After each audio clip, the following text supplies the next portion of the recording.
அண்ணா, முதல்ல இவள வெளிய அனுப்புனா. இன்னொரு தடவை நம்ம விஷயத்துல தலையிட வேண்டான்னு சொல்லு. நான் எந்த தப்பும் செய்யல மாமா.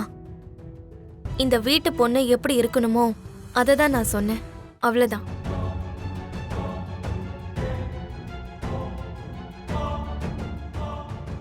அண்ணா, நீ இப்ப இவள வெளிய அனுப்புறியா இல்ல நான் அனுப்பட்டுமா? கொஞ்சம் வாய் மூடுறியா? அண்ணிய பார்த்து என்ன பேசிட்டு இருக்க?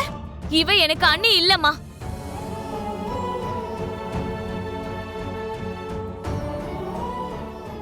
எனக்கு இந்த அண்ணி வேண்டாமா. அண்ணா ப்ளீஸ், உன்னதான் இவள வெளிய அனுப்புனா. அம்மா, நீங்க பூரி கூட்டிட்டு ரூம்குள்ள போங்க.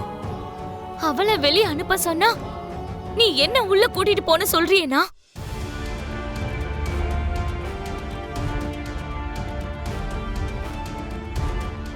எனக்கும் புரியுதுண்ணா, உங்களால அவளை அனுப்ப முடியாதுன்னு. உங்க பார்வையில அவ பண்ணது கரெக்ட் தான். ஓகேண்ணா, அப்படின்னா நானே வெளியே போயிடுறேன். பூர்ணி, பைத்தியம் பிடிச்சிச்சா உனக்கு? எங்கடி போவ? உங்க கண்ணுல படாத அளவுக்கு தூரமா போயிடுறேன். இவ இருக்க இந்த வீட்ல நான் இருக்க மாட்டேன். பூர்ணி, இவ்ளோ நாளா நீ எனக்காக தான் இருக்கேன்னு நினைச்சேன்னா, இப்போ உனக்கும் இந்த பூமி தான் முக்கியமா போயிட்டால. பூரி, எனக்கு உன்னை விட வேற யாருமே முக்கியம் இல்லைன்றது உனக்கு தெரியும்ல. Please don't take that foolish decisions. சாரிண்ணா, என்னை யாரும் தடுக்காதீங்க. ஏன் பூர்ணி இந்த சின்ன விஷயத்தை இவ்வளவு பெருசாக்குற? நீ பேசாத. நீ ஏன் மேல கை வச்சிருக்க, அதுவே ரொம்ப அதிகம். இதுக்கு மேல நான் உன் முகத்தை கூட பார்க்க விரும்பல. ககன், என்னடா இது? நீயாவது சொல்லுடா.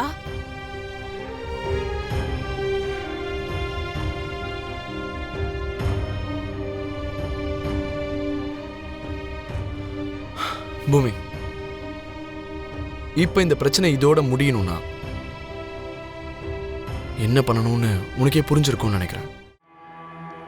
நீங்க எந்த நிலைமையில இருந்து இப்படி பேசுறீங்கன்னு என்னால புரிஞ்சுக்க முடியுது மாமா. பரவாயில்ல, இன்னைக்கு இல்லைனாலும் என்னைக்காவது ஒரு நாள் புரிஞ்சுக்குவீங்க.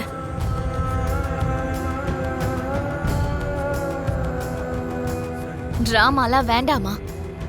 அவளை வெளியே போக சொல்லு.